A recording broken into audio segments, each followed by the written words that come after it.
안녕하세요. 독서하는 마라토너 박정필입니다. 오늘은 2020년 4월 29일 수요일, 현재 오후 1시가 막 지났습니다. 이곳은 다산 정약용 선생님의 생가입니다. 다산 유적지라고, 경기도 남양주시 능내면에 있는 다산 정약용 선생님의 생가 앞에 나와 있습니다. 오늘은 우리 조선 후기에 최고 실학자이셨고, 실학 사상을 집대성하신 다산 정약용 선생님의 그 업적, 발자취에 대해서 그분의 삶의 숨결을 느끼기 위해서 이곳 다산 정약용 선생님 생가 앞에 나와 있습니다. 그분은 조선 후기 최대 실학자이실 뿐만 아니라 우리 대한민국 역사 이래 최대 분량의 책을 집필하신 분이기도 합니다. 평생 500여 권의 책을 집필하신 위대한 개혁 사상가이시자 실학의 집대성자로 평가받는 분인데요. 그분에 관해서 좀 생각해 보시는 시간을 갖도록 하기 위해서 제가 잠실 집에서 자전거로 30km 거리인데요, 시속 15km 속도로 2시간 동안 달려왔습니다. 제가 18년 2개월 동안 마라톤 풀코스를 72회 완주하면서 요즘도 평균 기록이 한 3시간 50분 정도에 달리는데요. 풀코스를 3시간 50분 정도에 달릴 때 시속 11km로 달립니다. 그런데 오늘 자전거 잠실에서 이곳 다산 유적지까지 대략 30km 정도, 시속 15km 정도 속도로 달렸더니 2시간 만에 도착을 했습니다. 일단 주변을 좀 먼저 보여드리겠습니다. 자, 지금 보이시는 방향은 다산 정약용 선생의 동상이 보입니다. 전방 한 20m 앞에 정약용 선생님의 동상이 있고요. 그 다음에 이쪽으로는 다산 기념관이 있습니다. 그런데 코로나19 때문에 밀폐된 실내 시설에 들어가면 안 된다 해서 지금 폐쇄되어 있는 상태입니다. 그리고 다시 이쪽으로 정약용 선생의 동상 쪽을 지나서 이쪽 보이시는 방향이 다산 정약용 선생의 생가입니다. 저기가 이제 태어난 곳이랍니다. 그 다음에 태어나신 생가와 이 나무 사이로 저 멀리 산이 있습니다. 산 전방 한 120m 정도 돼 보입니다. 120m 전방에 다산 정약용 선생님의 묘가 있습니다. 본인의 묘도 있고 이제 부인의 묘도 같이 합장이 돼 계시더라고요. 그래서 그분의 이제 묘가 전방 120m 지점이 있고요. 그 다음에 이쪽으로 방향을 좀 틀어보면 저쪽에 실학박물관이 있습니다. 그런데 실학박물관, 실학의 집대성자이신 다산 정약용 선생님을 기념해서 저기에 무슨 태극기도 휘날리고 있지 않습니까? 저기에 실학박물관이 있는데 저기도 역시 코로나19 때문에 실내 시설이 폐쇄되어 있어서 들어가 보질 못했습니다. 제가 수년 전에 왔을 때는 저기에 들어가 봤었습니다. 그리고 다시 이쪽으로 이제 다산 선생님의 생가하고, 그 다음에 또 이렇게 나무가 멋들어지게 나무가 조성되어 있고요. 다시 이제 동상 쪽이고, 동상 뒤로도 수풀이 무성하게 조경이 잘 되어 있는 것 같습니다. 여기가 이제 다산 정약용 선생님의 생가하고, 주변 또 저 뒤에 묘가 있고, 그 다음에 주변을 이렇게 무슨 다산 유적지로 잘 조성을 해 놓은 것 같고요. 여기에서 한 2km 정도 거리에 가보면 이제 마제 마을도 있습니다. 그러니까 다산 선생님이 유년 시절에 자라셨던 마제 마을, 그쪽도 좀 이따 한번 훑어보려고 합니다. 자, 그리고 저쪽에는 이제 거중기가 있습니다. 실학이 집대성된 발명품이라고 할 수 있는 거중기가 있는데요. 무거운 것을 들어 올린다 해서 들거자 무거울 중해서 거중기지 않습니까? 저게 수원 화성을 세계문화유산 1997년에 세계문화유산으로 지정된 수원 화성을 쌓을 때 저 거중기로 무거운 돌들을 들어 올려서 축성, 즉 성을 쌓았다라고 이제 많이 알려져 있습니다. 이 정도 했고 다시 이쪽으로 와 보겠습니다. 그래서 여기서부터 제가 이제 다산 선생님의 그 생가를 배경으로 제가 말씀을 드려보겠습니다. 다산 선생님은 1762년에 태어나셔가지고 1836년 이곳에서 돌아가실 때까지 한국 나이로 75세까지 사셨습니다. 그 당시의 나이로서는 좀 장수하신 것 같습니다. 그분의 이제 생애를 간단히 이제 정리를 해보면 유년 시절은 여기에서 보내셨고 그 다음에 한국 나이로 22살의 나이에 그 속과 진사과에 합격을 하십니다. 그 다음에 한국 나이로 28살에 10년 문과 갑과에 합격을 하십니다. 그러니까 대과에 합격을 하신 거죠. 대과에 합격하신 게 28살의 나이입니다. 그래서 거기서 그때부터 이제 관료로서 성장을 하시는데 그 다산 선생님의 가장 강력한 스폰서이신 그 조선 정조임금의 전폭적인 지원하에 그 개혁 정치를 펼치게 되는데요. 그 정치 관료 생활은 한 10년 정도 했습니다. 10년 정도 하다가 40세의 나이에 1801년 조선 순조 때 신유 박해가 있었지 않습니까? 천주교도들에 대한 대대적인 신유 박해가 있었는데요. 그 신유 박해 때 전남 강진으로 유배를 가서 만 17년 동안 유배 생활을 하다가 57세의 나이에 다시 이곳 고향, 현재 지금 제가 서 있는 이쪽 고향에 오셔가지고 만 18년 여생을 보내시다가 75세의 나이로 1836년에 돌아가셨는데요.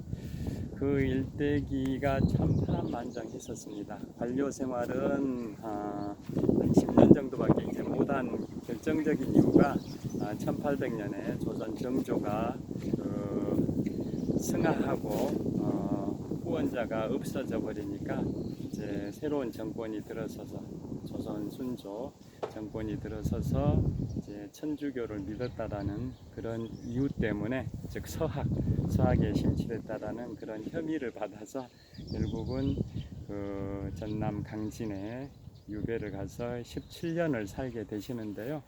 그 유배 생활 17년이 관료로서는 정말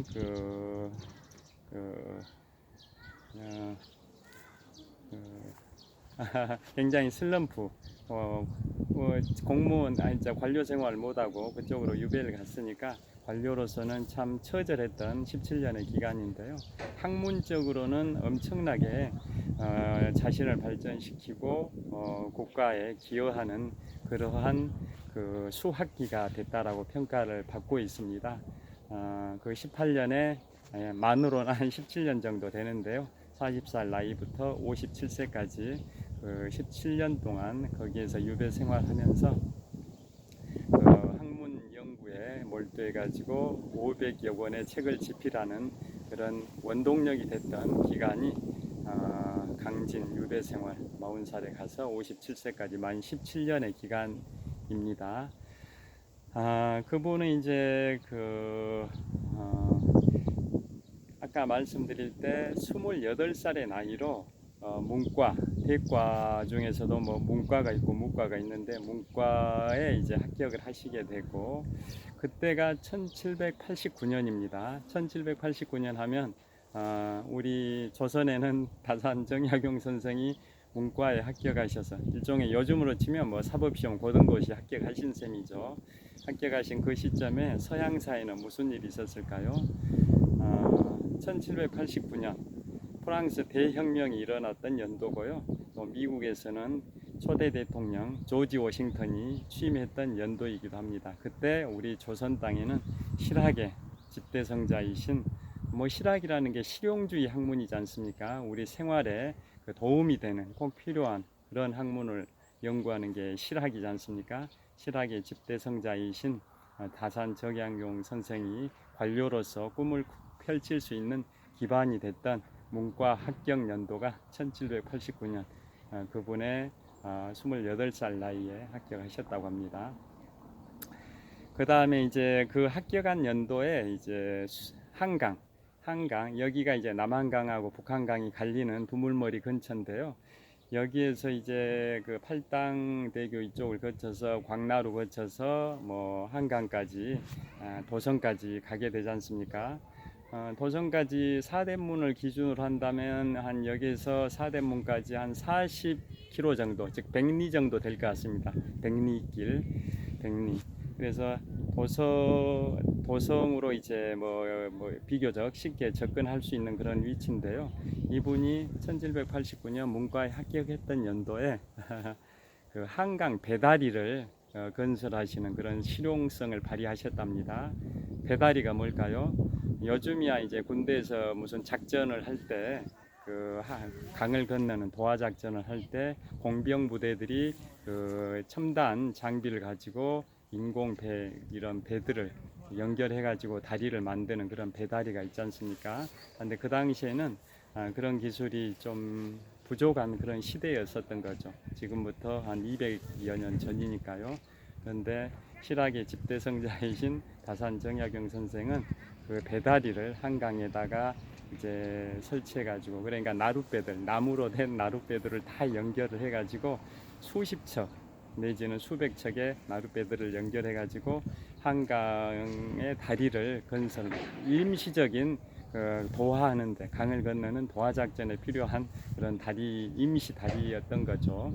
그래서 조선 정조 임금이 수원 화성으로 이제 자주 방문하셨지 않습니까? 그때 그 배다리, 정약용 선생이 설치한 배다리를 통해서 이제 수원 화성까지 한 5박 6일에 걸쳐서 가셨다라고 역사에 다 남아 있지 않습니까? 그 다음에 이제 그분이 또 위대한 일을 하신 게 아까 거중기 보여드렸는데요.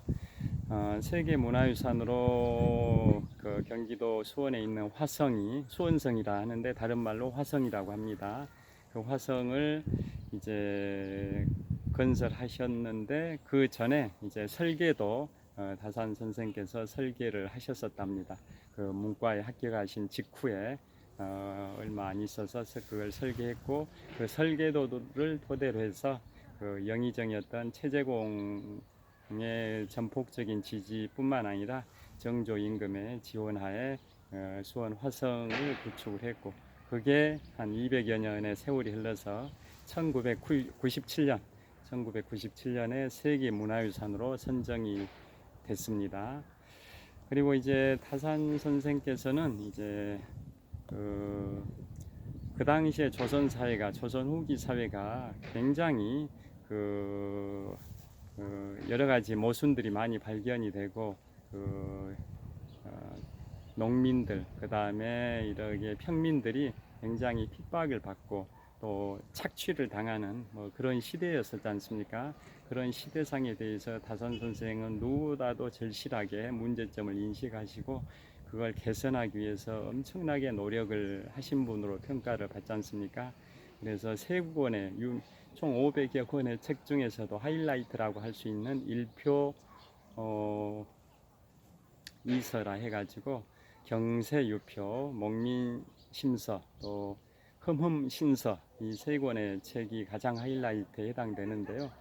그 경제 정책에 관해서 나와 있는 책이 경세유표고, 그 다음에 목민신서는 지방관, 목민관들이 이제 취해야 할 그런 그 리더십, 또 그리고 애민 정신에 관해서 기술된 게 목민신서. 흠흠신서는 그 범죄에 대한 처벌에 관한 그런 일종의 요즘 시대로 치면은 형법, 형사소송법에 준하는 그런 책으로 보여지는데요. 그 세 권의 책을 통해서 어떻게 해야 정치 경제를 개조할 수 있냐, 개혁할 수 있냐 이런 거에 대해서 그 이론적인 것을 이제 그 연구 업적을 발표하신 거고, 목민심서는 예민 정신을 발휘해서 어떻게 지방의 그 지방관들은 그 백성들을 그 핍박하지 않고 백성을 위한 정치를 할 수 있냐, 그런 것에 관한 게 목민심서. 또 흠음신서는 그 형률에 관한, 범죄에 대한 처벌에 관한 그런 공정한 처벌, 또 객관적인 팩트에 입각한 실체적 진실을 발견하는 뭐 그런 재판, 이런 거에 관한 게 흠흠 신서지 않습니까? 여하튼 정약용 선생께서는 이제 과거 시험에 28에 합격하시고 팔이 아파서 다른 팔로 짚겠습니다. 셀카봉을. 정약용 선생은 그 과거 시험에 28에 합격하시고 한 10여 년 정도, 약 10년 정도만 관료로서 꿈을 펼치려고 했는데, 그 당시에 집권 세력이었던 노론이죠. 기득권 세력인 노론의 저항, 또 묵살, 뭐 이런 거에 의해서 정약용 선생의 정치 사상 주장들이 다 무시돼 버리고 뭐 그런 게 있었지 않습니까? 정조 임금의 그런 지원에도 불구하고 임금 혼자만으로, 임금이 지원한다 해서 다 되는 게 아니라 그 기득권 세력인 관료 사회에서 그걸 인정을 해줘야 되는데, 그 집권 여당에 해당되는 노론의 그런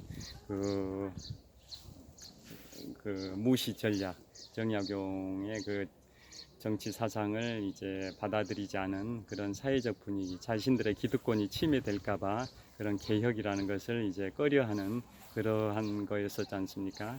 그래서 완전하게 꿈을 펼치지 못한 상태에서 1800년에 조선 정조 임금이 돌아가시자 이제 정권이 이제 바뀌어 버려 가지고 자신의 스폰서가 없어지니까 천주교, 즉 서학을 믿었다라는 이유로 이제 신유 박해를 당해 가지고 전남 강진으로 유배돼서 40살에 유배돼서 57세까지 만 17년 동안 고통에 처절한 관료로서는 그 암흑기를 보내셨는데, 반대로 학자로서는 연구 업적 측면에서는 그 유배 생활 만 17년 동안 한 500여 권의 책을 집필하는 엄청난 대한민국 유사일의 최대 분량의 권수 책을 집필하신 분이고요. 여담을 말씀드리면, 제가 87학번인데요. 학창 시절에 사법시험 한국사 과목 중에도 그런 게 89년도인가 90년에 출제가 됐습니다. 다산 선생님께서 책을 몇 권이나 집필했냐, 오지선다형 1차 시험이었는데요. 1번 250권, 2권 500권, 3번 750권, 4번 1000권, 5번 1500권, 정답은 500권이었습니다. 여하튼 굉장히 학문적 업적이 대단하신 분이다 보니까 그런 많은 책을 집필하셨을 걸로 보여지고요.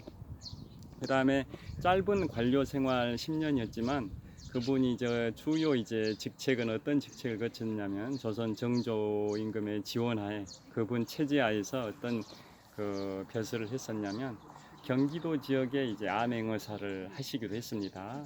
그 다음에 그 2호의 병형공, 앞부분 한번 다시 보실까요? 이쪽으로 이동을 해버렸군요. 잠깐만요. 다 지나가는 사람들이 있어가지고 얼굴 초상권 침해 안 하려고 이제 한쪽으로 들어와 있었더니 우리 생가에서 좀 벗어나져 버린 것 같습니다. 다시 생가 쪽으로 이동을 했습니다. 생가 보이시죠? 그 다음에 생가 뒤쪽으로 묘역이 보이고, 지금 또 동상 있는 부분이 보이고, 다산 기념관 쪽 이렇게 보입니다. 다시 촬영을 하겠습니다.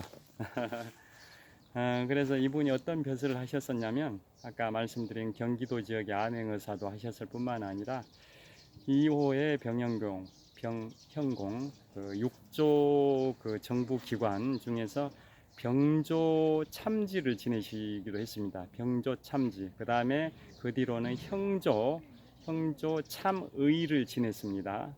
병조 참지와 형조 참의를 지냈는데요. 그게 뭐냐면, 지금의 장관은 그 당시에는 판서였지 않습니까? 정이품 판서.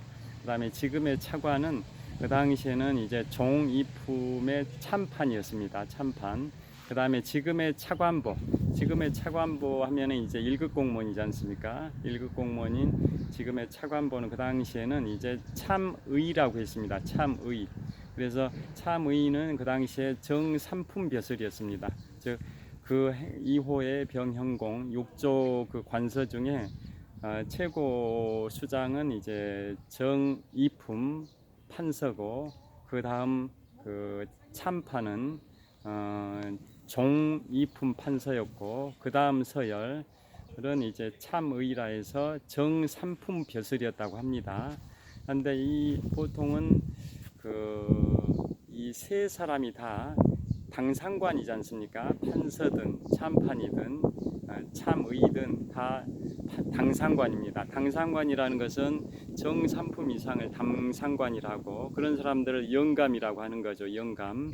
그 다음에 이제 뭐 정이품 이상, 즉 판서 이상을 대감이라고 하지 않습니까?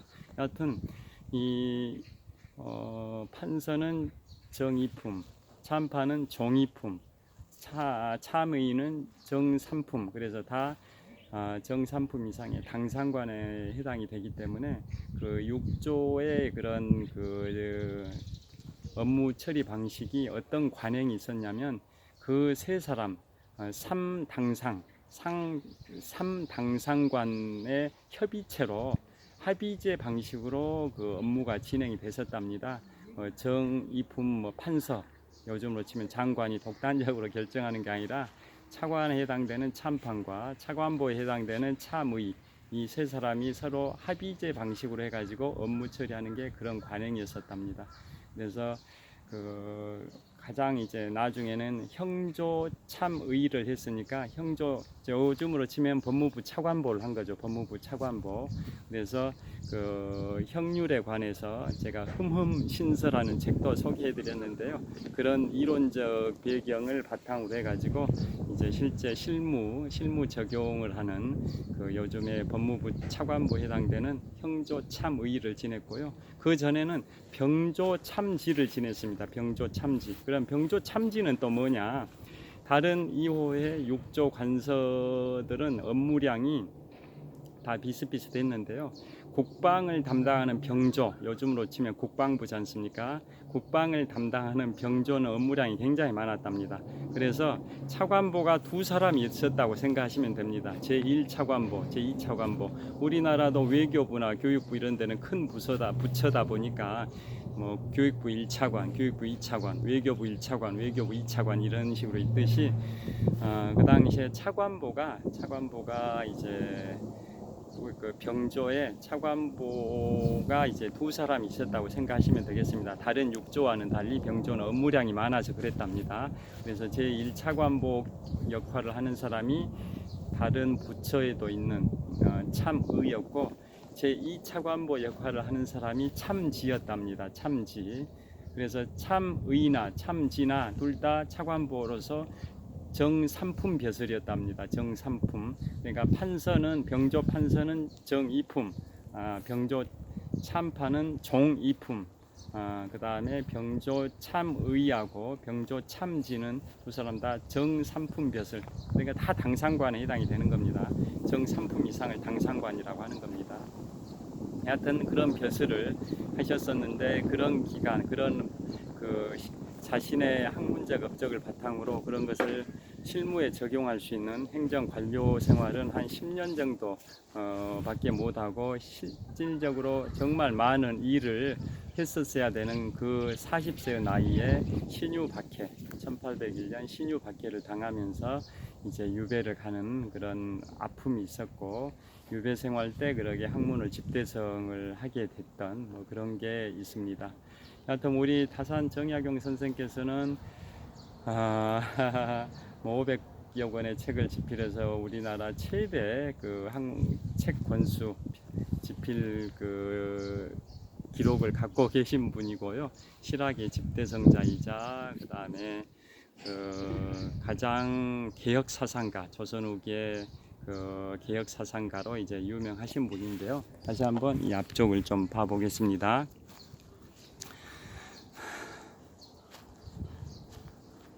자, 굉장히 지금 2020년 4월 29일 수요일 오후 1시 반 정도 됐는데요. 바람이 살랑살랑 봄바람이 불고 기온도 한 21, 2도 정도 아주 포근한 기온입니다. 그래서 나들이 하기에 최적의 날씨입니다. 하늘도 아까 아침에 잠실에서 출발할 때는 좀 미세먼지가 약간 있었었는데 지금은 미세먼지가 별로 없습니다. 미세먼지 보통 상태라서 나들이 하기에는 최상의 그런 날씨를 보이고 있습니다. 예, 여기가 바로 다산 유적지입니다. 그 다음에 다시 계속 진행을 하겠습니다. 지금까지는 이제 다산 선생님의 그 실학적 업적에 관해서 이제 말씀을 드렸고요. 그 다음에는 이제 천주교와 관련된 부분에 대해서 잠깐 말씀드리겠습니다. 그걸 말씀드리려면 정약용 선생님의 그 형제 관계를 먼저 아셔야 되는데요.